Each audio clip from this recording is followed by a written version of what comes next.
Dr. Patton, Mr. Mayor, members of the council, I appreciate your taking a little bit of your time so that I can talk to you about my study.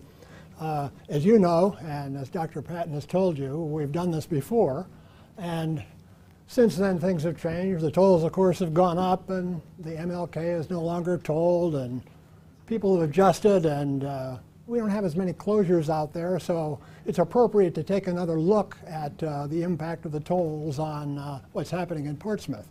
But these kinds of things are very data intensive, and without these people I'm not here and I don't have anything to say. And so special thanks to them, because they really have been terribly important in terms of getting this study done.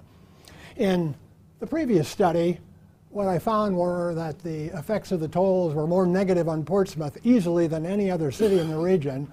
That's still true, but defense spending is the most important factor then and now, and I'll show you some numbers there.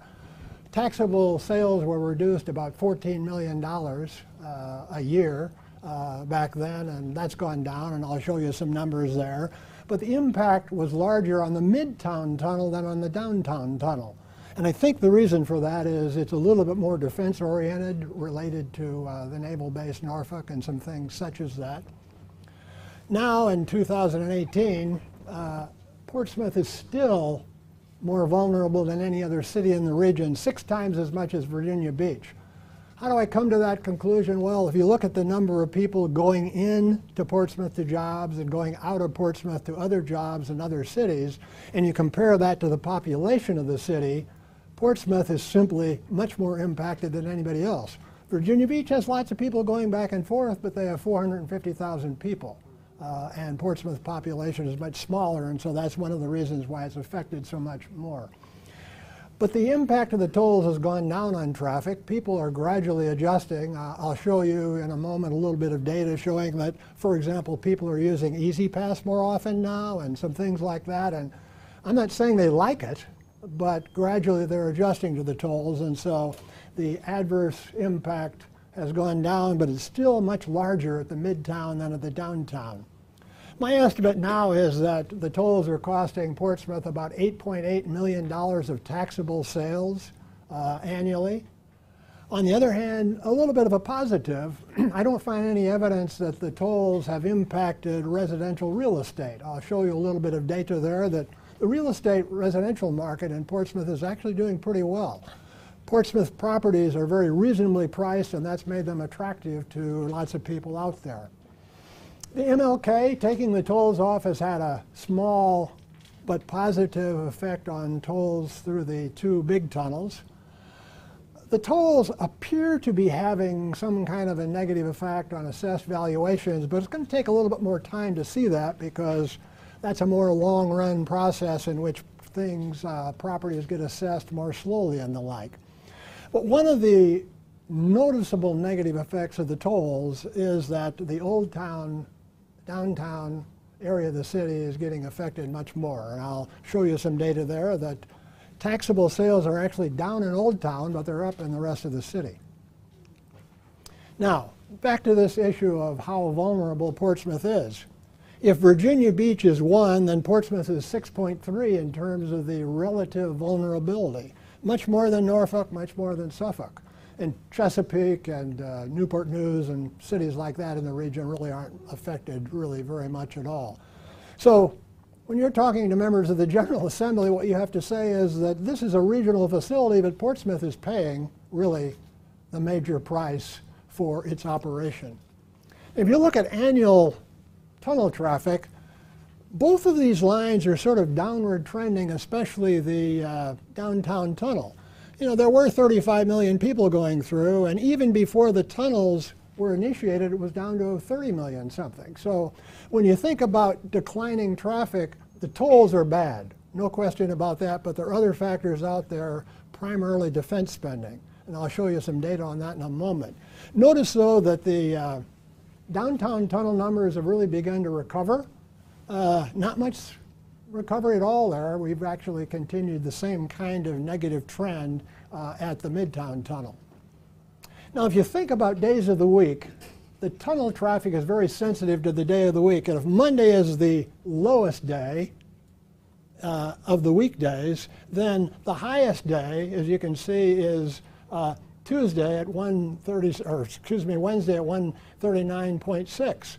And relatively speaking, Sunday traffic is even about 30% below Monday traffic. So if you're thinking about it in relative terms, traffic on Thursday and Friday is about twice what it is on Sunday. So there's a real difference there in terms of days of the week. But it's also true in terms of months of the year.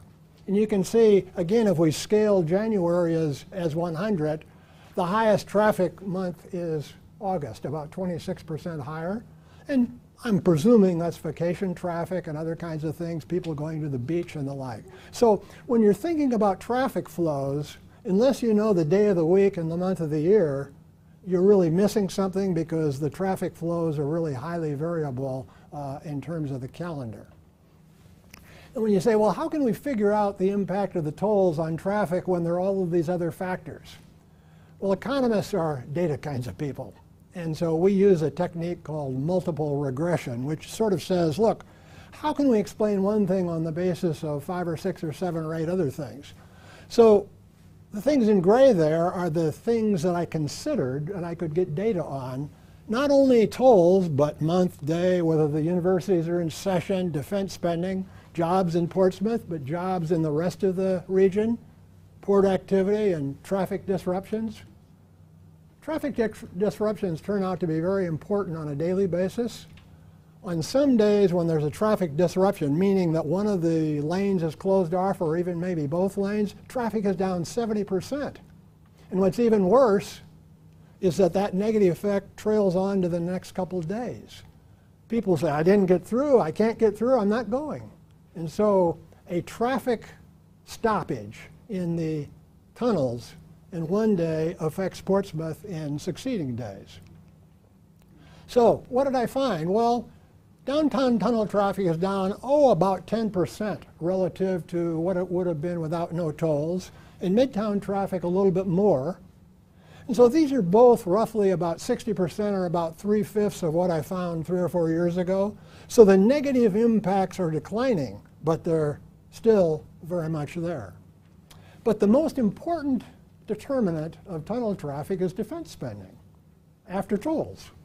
Defense spending, of course, has been pretty stagnant over the recent years, and this graph shows you that. You can see here that if that's the absolute level of defense spending, and those are billions of dollars, we're actually spending less now on defense in the region, at least we were in 2017, than we were 5 or 6 years ago. And if you take inflation into account, it's really, in real terms, much lower. Now, if there's good news on the horizon, it is that defense spending likely is going up, and so that's going to be good for tunnel traffic and good for the city of Portsmouth. One measure of the impact of defense spending on jobs, and therefore on Portsmouth, is seen in this graph. These are jobs in Portsmouth and actually Hampton Roads, and we've just about gotten back to where we were at the beginning of the Great Recession in 2008, 2009. Let me say that again. We're just now getting the number of jobs back that we had about a decade ago, whereas in Virginia, it's up 5%, and the United States, it's up 7%. So defense spending has really been calling the tune in the region, and that's, again, one of the reasons why tunnel traffic is down. Now, to give you just a little bit of a snapshot on Portsmouth, if we're only looking at contract spending, now this isn't active duty people, these are simply defense contracts, for example, at the shipyard and places like that. $575 million of contracts in Portsmouth this last year, and 8.3% of all jobs in Portsmouth relate to those contracts. And again, that's separate from the active duty people. So I estimate that there are 2,100 people in Portsmouth who are directly, their jobs are directly due to the contracts, and that's out of a job base of 44,000, because we have these other people who wouldn't be here except that those people are spending money and they're supplying them. Now, if you want to look at the percent of city jobs dependent upon DOD contracts, the big shipyard in Norfolk, or in Newport News, calls attention because there are so many jobs due to contracts there. But Portsmouth actually is more dependent upon defense contracts than Norfolk, which has the largest Navy base in the world. And that's something to bear in mind because it says really economic activity in the region, and especially in Portsmouth, are really sensitive to the volume of defense spending. Now, I mentioned Old Town Portsmouth before. This is what was happening to taxable sales prior to the tolls. Tolls are input, and now what's happening the next couple of years.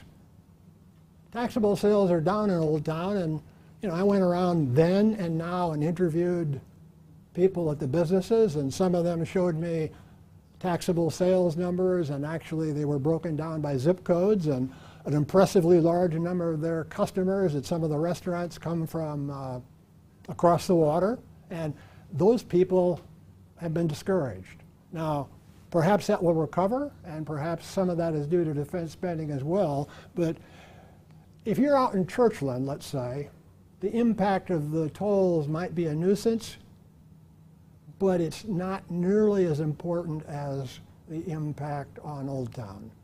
The businesses down there are really being impacted. Now, I talked a little bit about the housing market in Portsmouth. These are rather impressive numbers. You should pat yourself on the back for hosting one of the most impressive housing markets in the region right now. And again, I think the reason for these numbers, that Portsmouth is doing much better than the region, is that properties in Portsmouth are really attractively priced. One can buy a lot of house in Portsmouth now relative to other cities in the region. If you look at the number of homes sold, these are the go-go days in the previous decade, and this is what happened during the Great Recession, and we've recovered an awful lot of that.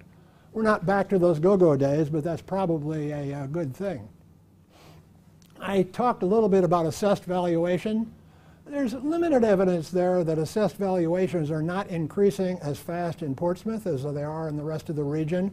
Now, you have to be careful here because Portsmouth probably isn't comparable to Virginia Beach or Chesapeake in terms of what's going on. But if one compares Portsmouth to Norfolk, to Hampton, and some of the older existing cities, taxable or assessed valuations seem to be rising a little bit less rapidly in Portsmouth than elsewhere. It's going to take a few years to know whether this is really true. But I said before that taxable sales were down by 8.8 million due to the tolls. This translates to about $22 million of declining commercial real estate value, and that in turn translates to almost $300,000 in a loss of taxable real estate. So if you're interested in those numbers, you can look at the report, but this is something that is a matter of concern. Now, if we look at the future, the impact of the tolls isn't as negative as it used to be, but it's still there and it's still pretty impressive. If you look at these E-ZPass numbers, you can see now in 2018, 4 out of 5 drivers are using E-ZPass. And that didn't used to be the case, and that's kind of a sign that they've gotten used to this, because you're going to use E-ZPass if you're going back and forth frequently and you're commuting. So that's good news, but again, Portsmouth is simply so much vulnerable in the other cities that it's feeling a greater impact. If you look at per capita incomes in the cities in the region that are really affected by the tolls, and you think about how much would I pay in E-ZPass tolls if I'm always commuting at a peak time and I commute, let's say, 200 days a year back and forth, well, that's a much larger percentage of income in Portsmouth than it is in Virginia Beach. And that's yet another indicator of the adverse impact on the city of Portsmouth. Now, I always have to say this. Don't blame anything I said on President Broderick or the Board of Visitors. They're not responsible for this, but I do appreciate their support for the kinds of things that I do. And I would simply maybe end up by saying the tunnels are a regional facility. All of the cities are benefiting, and if you look at the traffic going in and out of the cities, you can see that, but Portsmouth is paying the price, a price much higher than the other cities in the region for the operation of the tunnels. Thank you. This is very, very well done. Thank you very much Okay. for this awesome report. It's very sober. And with that, I'm going to ask my colleagues if they have any questions of you. Bill. Dr. Cook mentioned the infrequency of people not knowing when the tunnel lanes are going to be shut down. It would seem to me that that should be a problem that we can tackle with ERC. You know, why is that happening? They've certainly got adequate revenue to fix whatever they need to fix. And that has been going on now for a few years. So I would think it's past time that ERC get a handle on that and stop those weekend closures. That's what's killing our businesses, weekend closures. Yes, and they're unpredictable, and they don't do very good signage. I'm sorry to beat up on them, but they don't do a very good job advertising what's going to go on. No, they don't. You don't know what you're going to get until you're near the entrance to the tunnel. And then you got to go to Plan B, and people from that point assume that it's the weekend, so I better stay away from the downtown tunnel. I think that's having more closures than the Midtown, but both of them together are killing us, killing our businesses. The tolls is another. It's like we're getting the double whammy in Portsmouth. In my previous study, I interviewed 10 businesses and went in and talked to them and looked at data to the extent that they would share it. 4 of them aren't there anymore in right downtown, and that's a signal that it's making a difference. Right, absolutely. Dr. Cook, curious, have you researched at all the impact that the penalties that the tolls have been applying on individuals as far as fines, how that has impacted mobility and job opportunities for persons? No, Dr. Whitaker, I haven't, but if I had data, I could certainly do that, but I don't know where I could get a hold of those kinds of data that would be trackable to individuals so I could really tell. But just sort of Econ 101 says this is not good. And when you assess large penalties like that on people whose incomes are not that high, it can't help but have a pretty profound negative effect.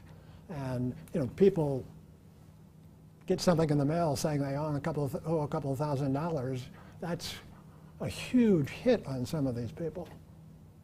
But it's a data problem there in terms of trying to get at that.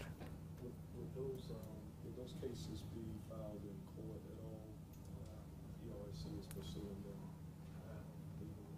That's an interesting thought. That hadn't occurred to me. ERC, of course, could share that. We wouldn't have to go to the court records. The city could ask ERC for that. I think that would be a legitimate request. Dr. Cook, so is this just a pretty picture that we can sell for value? Do we take this to our legislators? Where do we go from here to make a difference in how it's impacting us? Yes, I think it is, and I think I would sell it regionally, especially South Side, saying this is a regional facility, and I could provide you the data showing the number of people going, for example, from Virginia Beach to Portsmouth and Portsmouth to Norfolk and so forth. This is a regional facility, but the impact is outrageously large on the city of Portsmouth compared to the other cities of the region. So, no, I think this is a saleable thing, and buying down the size of the bonds and doing other things like that are important to the region and to, I hate to exaggerate things, but to national defense and to the port. The port is a statewide facility that has a huge impact across the Commonwealth. I think there's a story to be told here, if only you can sort of get people's ears to recognize that we're really talking about a regional/state facility here. Good question. You know, even things to offer some relief would be the state allowing it to be a state income tax deduction. You know, there are things beyond, and I've advocated let's try to renegotiate this deal be a buyout, and I think our legislators we're going to bring that up. But even if the working men and women of Hampton Roads could deduct that as part of their income tax filing, I think that would be good. The other alarming thing is, I just read that the transponder, if you don't use it frequently, the state is one of the few states that pulls the plug on it. And that's not right. You figure the ones that are going to use it probably infrequently are probably the elderly, senior citizens, and they go through there and find out they've been told a plate charge instead of a transponder charge. Those are things that are foolish and need to be corrected, and I think we need to address that with our state General Assembly legislation team, whether we got to do a resolution or what. We need to be aggressive on that. Those are some things that can be done legislatively beyond renegotiating the deal itself. Let me come back to the notion of deductibility of tolls on the income tax. The practical political challenge here is there are tolls in Richmond and there are tolls in Northern Virginia, and some kind of a deal has to be made with those other constituencies, otherwise it isn't going to fly. And I don't know quite how that would occur, but it would be an expensive item if it were applied to the Commonwealth overall. Well, how's our impact? I take it their region is more negatively impacted by tolls than the western part of the state. That's true. So I think that would be our argument right there, perhaps. One of the concern, with the traffic and the tunnels, it's always backed up, is every time, the intent of the tunnel is to go under the river to not stop boat traffic. But downtown tunnels hooked to the Berkeley Bridge. So if they have a bridge lift, traffic stops. And I know years ago, the former Jordan Bridge, the Coast Guard had it with certain times of day you could not have a bridge lift, and that was basically due to when the North Naval Shipyard was coming and going because it had so much traffic problems. I know the maritime industry is so big to us, but at the same time, the Berkeley Bridge is only access to the southern branch, because if I remember, I think for traffic to stop for 5 minutes, it takes 35 minutes to recover the traffic flow. So that's an issue there, and it's something that maybe we could address and talk to the Coast Guard specifically about the Berkeley Bridge, because if you just have a transiting sailboat or something, and it's coming in the middle of rush hour, that just compounds the issue that we're having with the tunnel. So I think that's something that we might could address, and as Dr. Cook's saying, some of these things are regionally. The same issue occurs at the James River Bridge. And you just have a sailboat coming up river, they open it for every vessel that comes, but between the morning hours, and that really affects Newport News shipbuilding, the James River Bridge. So that's something that maybe we want to have a conversation with the Coast Guard and see if they could put time limits on when they open and close that bridge during rush hour on weekdays. Other questions? This is both a question and a comment. Would you be available to meet with our General Assembly delegation? Certainly. And the comment is that I think that we should start with first our delegation to make sure that we have a one-on-one with the members of the House and the Senate, and then expand that to a meeting with the Hampton Roads delegation. And there have been presentations at the Planning District Commission similar to this. Would you be agreeable? Sure. If we could get you on the agenda? I think that we need to amplify this to the greatest extent, with the goal being to give belief from the General Assembly. As you indicated, this is a regional asset that is being carried on the back of Portsmouth. And I would contend, and I would ask for your validation of this comment, that this is really a state asset, that it's an integral part of the state's transportation system. So therefore, the state needs to find a way to either buy down tolls or buy down bonds. I am personally, though, going to try to solve this problem by going to dinner in Old Town this evening. Can we ask Dr. Patton to do those things, to work with Todd, Yes. but I could do that. Sure. Anybody disagree with that?